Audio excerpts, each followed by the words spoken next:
The basic reason behind international trade is that countries gain from trade if the international price that they fetch for their exports differ from the autarkic price or the domestic price before opening up of trade. The autarkic price of a good is the market clearing price in a closed economy. Any price difference allows a country to gain by selling what is relatively more valuable in the international market and buying in the international market those commodities which are more costly to produce domestically. From the mercantilists to the classical economists and further on to the neoclassical economists, the proponents of modern trade theory seem to assert the fact that countries, all countries who are involved, indulge in trade, all countries gain from trade. Gains from trade arise from the price differentials and the factor endowments which lead to these price differentials amongst different countries. The total gains from trade happen due to specialization, and this can be decomposed into two parts: the gains due to exchange and the gains due to specialization. Gains from exchange arise due to the expansion of the consumption possibility set, and gains from specialization arise due to the shift in the production process towards the goods which have a comparative advantage. The Heckscher-Ohlin theorem in its original form is concerned with the international trade at one point of time.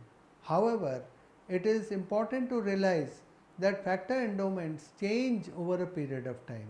Technology improves and tastes and preferences also change.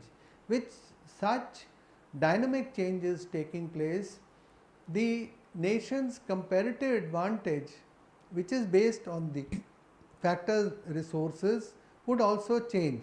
Hence, it is necessary to understand the changes in the factor supplies and the factor endowments, factor availability, and its effect on growth. After studying this module, you shall be able to know how the changes in terms of trade and economic growth affect the welfare of nations, learn how production possibility frontier PPF changes with changes in economic growth, and identify the change in terms of trade due to economic growth. You shall be able to evaluate the gains from trade in case of biased growth and analyze the impact of dynamic changes on trade. Now we study the effect of economic growth on trade. As we know, a nation's PPF shows the various combinations of two goods the nation can produce with its given resources and technology. However, with time, a nation's resources grow. Population grows, which increases the size of the labor force. Increases in investment leads to increase in capital stock. Technology also changes, but we are taking it as constant for the time being to understand the effect of changes in factor supplies exclusively. With growth in resources, a nation's PPF shifts. The shift is usually identified in the outward direction, indicating that the country's capacity to produce is expanding. However, the pattern of shift, that is, the degree of shift, depends on the rate at which the different factors of production are growing. This change in resources interact with demand conditions in the two nations to determine the final effect on output, growth, and terms of trade. It is important to note here that we are taking the case of a small country which cannot affect the world relative prices. If a nation's factors of production, namely capital and labor, grow at the same rate, ceteris paribus, technology remains constant and there is constant returns to scale, the nation's PPF will shift outward evenly in all directions in the proportion of the rate of factor growth. In the figure, good 1 is represented on x-axis and good 2 is represented on y-axis. y1 x1 is the original PPF curve with the given endowments. After the increase in capital and labor in the same proportion, the PPF shifts outward evenly to y2 x2. This is the case of balanced or neutral growth. Since the country is a small country, the terms of trade remains unchanged and the country will continue to produce the two commodities in the same proportion as it was doing before. This is evident from the fact that the slope of the old and the new PPF will be the same at any point. The country will continue to produce in the same proportion as before, but its consumption and trade will depend upon its demand conditions represented by community indifference curves. As seen in the figure, with proportionate increase in labor and capital, the shift is uniform across the two goods and the PPFs are identical in all aspects. The total output produced will increase in the same proportion of the increase in labor and capital. If the amount of labor and capital doubles, the output of both goods will also double. We just analyzed the case of change in both the factor supplies. Let us now take the case where the supply of only one factor of production increases. The PPF curve, as before, will shift outwards, but the shift or expansion will be biased towards the good using that factor intensively. Let us take good 1 as the labor-intensive commodity and good 2 as the capital-intensive commodity. Now, if the endowment of labor increases, the PPF will shift outwards as more of both the goods can be produced with the increased labor. However, the output of good 1 will increase faster than the output of good 2. The PPF will shift more in the direction of good 1 than good 2. The opposite will be the case in increase of capital. The PPF shift will be biased towards good 2 using more capital. Now, if the endowment of labor increases, the PPF will shift outwards as more of both the goods can be produced with the increased labor. However, the output of good 1 will increase faster than the output of good 2. The PPF will shift more in the direction of good 1 than good 2. The opposite will be the case in increase of capital. The PPF shift will be biased towards good 2 using more capital. We will now discuss two cases. 1. Increase in labor. 2. Increase in capital. First, we will discuss case 1, that is, increase in labor. As can be seen in the diagram, the horizontal axis represents good 1 and the vertical axis represents good 2. With the doubling of labor, The output of good 1 does not double in this case. For output of good 1 to double, it is necessary for both labor and capital to double. The increased labor will now be used in the production of both the goods. Output of good 1 will increase disproportionately more than the output of good 2, but will not double because good 1 is a labor intensive good. Similar is the case with increase in only capital as seen in the diagram.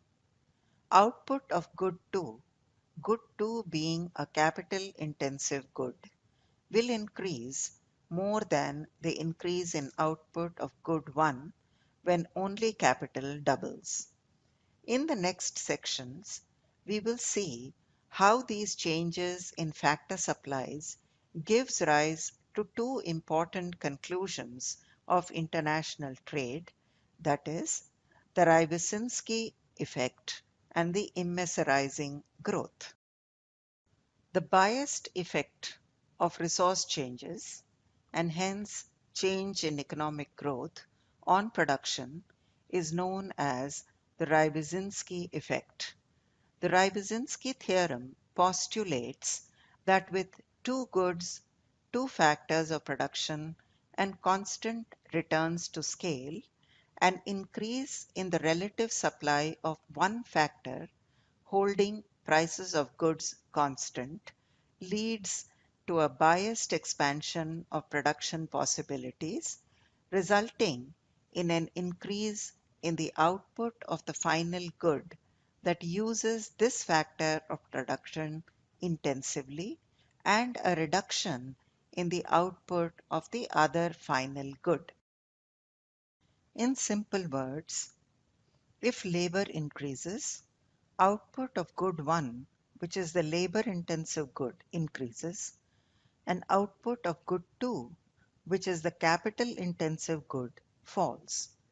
And if supply of capital increases, output of good 1, that is, the labor intensive good, falls, and the output of good 2, the capital intensive good, increases. Suppose the supply of capital increases by 10% and that of labor remains the same. If both goods continue to be produced, then factor prices will not change because of factor price equalization theorem, and so the techniques of production will also not change. As a result of increase in capital, A, the output of both goods cannot rise by exact 10% because this would require 10% more labor and the supply of labor has not changed. B, the output of both goods cannot rise by more than 10%. C, output of both goods cannot fail to rise by 10% because otherwise the increased capital could not all be utilized. D.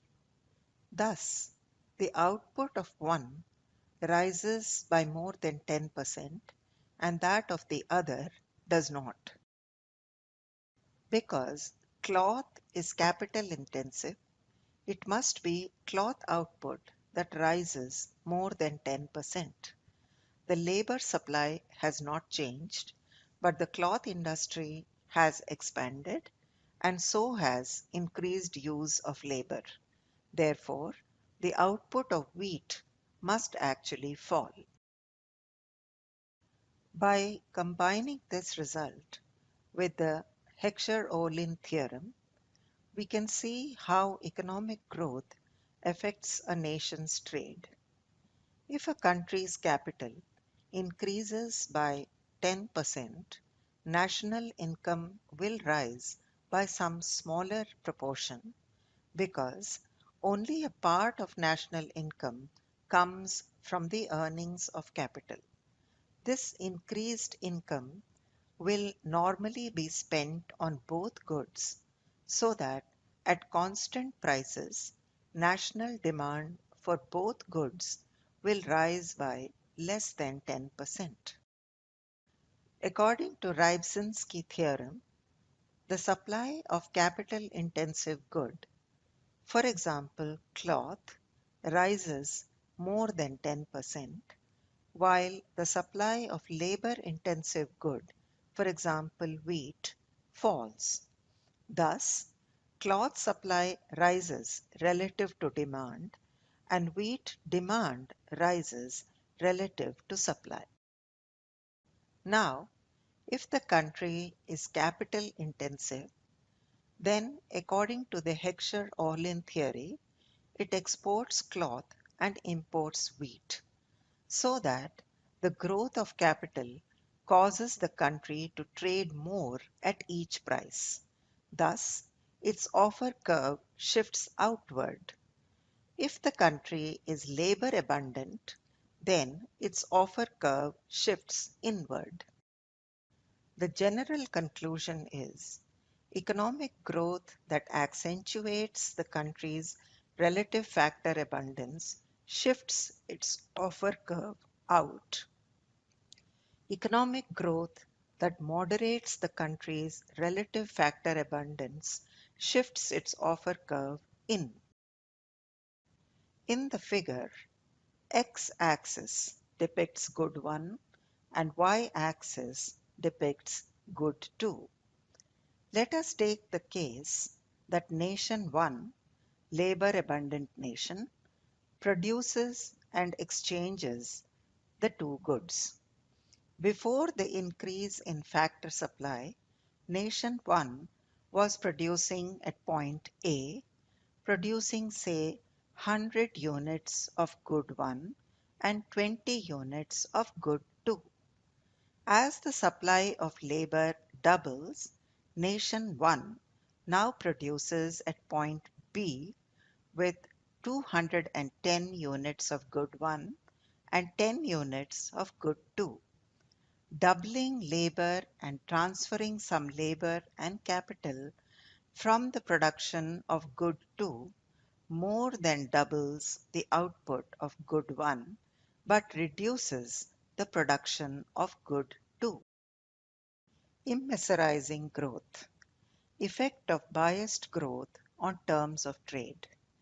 Economic growth means an outward shift of PPF. However, the shift may be biased due to the increase in one factor of production, and the bias will be in the direction of the good whose production requires the intensive use of that factor whose supply has increased. For example, if the supply of labor increases, then nation 1's output of good 1 increases and the output of good 2 decreases. If everything else is constant, increase in output of good 1 would imply an increase in relative supply of good 1. The world relative supply curve for good 1 will shift to the right and the demand curve will stay the same.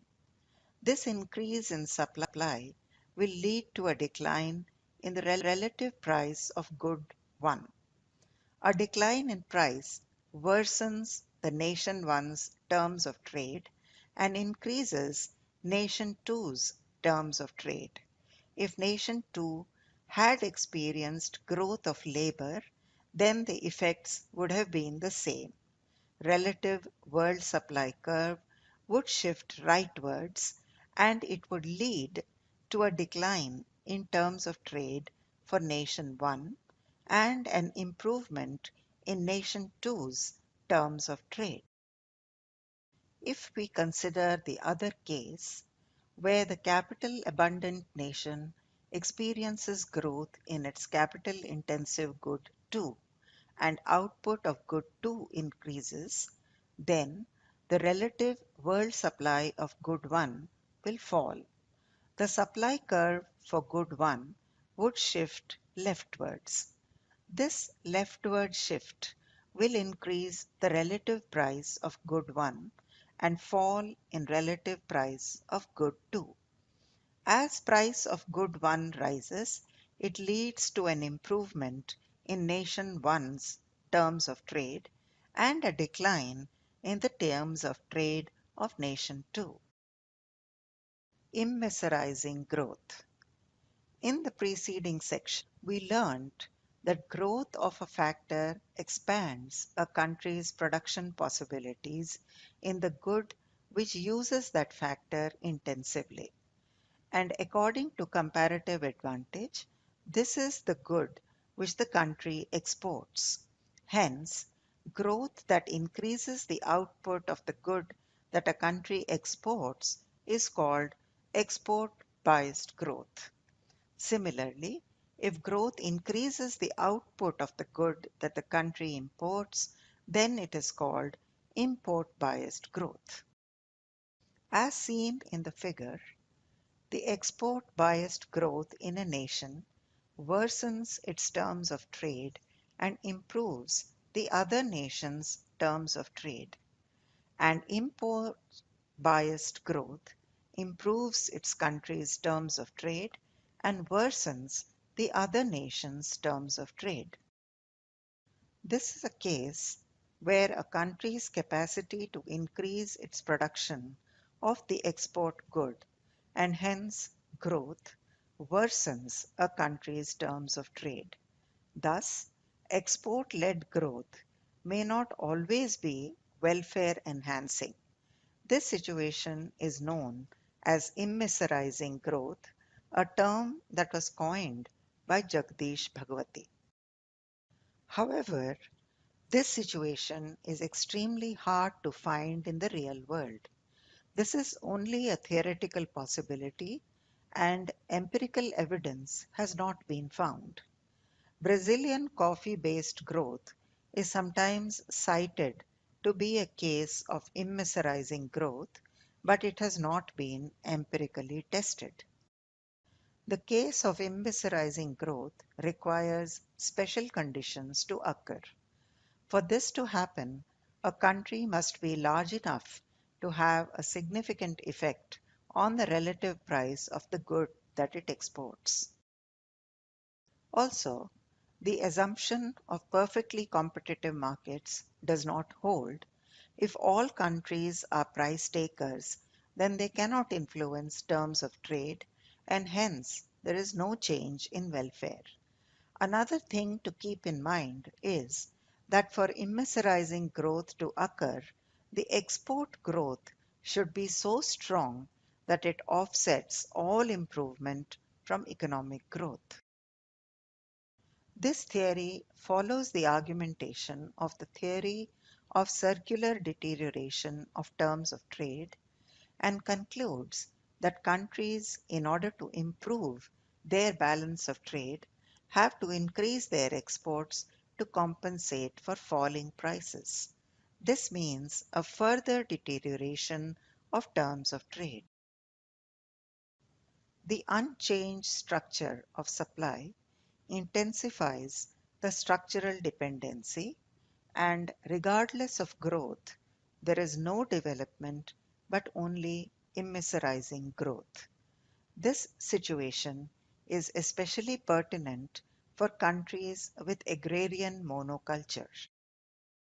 To be precise, immiserizing growth occurs if a technological improvement or an increase in the availability of a factor of production makes people more miserable such that it actually decreases the real output of an economy.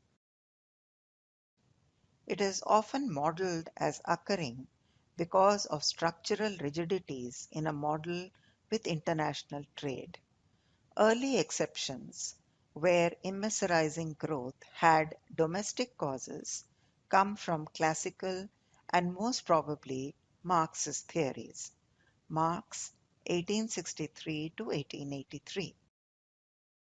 In the neoclassical tradition, immiserizing growth is seen as a result of either policy distortions or market failures. The policy distortions might be domestic distortions such as distorted factor prices, Bhagwati 1969, or trade distortions such as tariffs, Johnson 1967. The most discussed possibility of immiserizing growth, both in the short run and in the long run, was developed and discussed by Jagdish Bhagwati 1969. It involves a decrease in the country's terms of trade resulting from this growth, which is of sufficient magnitude to reduce the country's real income. A country will export goods using its abundant factor. If the supply of this factor increases, the country will produce and export more of these export goods and produce less of other goods, the rybczynski theorem. Immiserizing growth can occur if this expansion in exports causes the prices for the country's export goods to deteriorate enough to make it worse off with the increase in production. Whether or not a country is likely to suffer from immiserizing growth depends on three conditions. First, the country must be driven to export. Second, changes in these exports need to have a large impact on the goods price, and the foreign demand for these exports needs to be inelastic so that a rise in exports leads to a decline in export earnings. Third, the country must be highly dependent on exports, and exports must be a high proportion of gross national product. Structuralists such as Prebisch and neo-Marxists, see Prebisch 1964 and Frank 1967, put emphasis on the fact that growth for small, less developed countries might hurt these countries even if the demand for their country's exports is highly elastic. Together, they may be selling into a market with inelastic demand. While it may seem to be in the interest of each country to expand its exports, collectively they may drive the price down to an extent that immiserizing growth occurs. Now let us summarize whatever has been said in this module. Economic growth means an outward shift in the country's production possibility frontier. Such a growth could be neutral or it could be biased depending upon the changing factor endowments and factor supplies within the economy.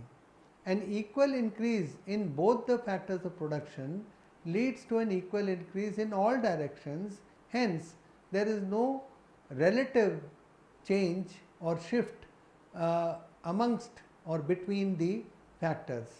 An increase only in one of the factors of production, of the supply of one of the factors of production, leads to biased growth, and with bias the direction of the good which used to increase the supply changes, and therefore there is a one-sided shift in the production possibility frontier.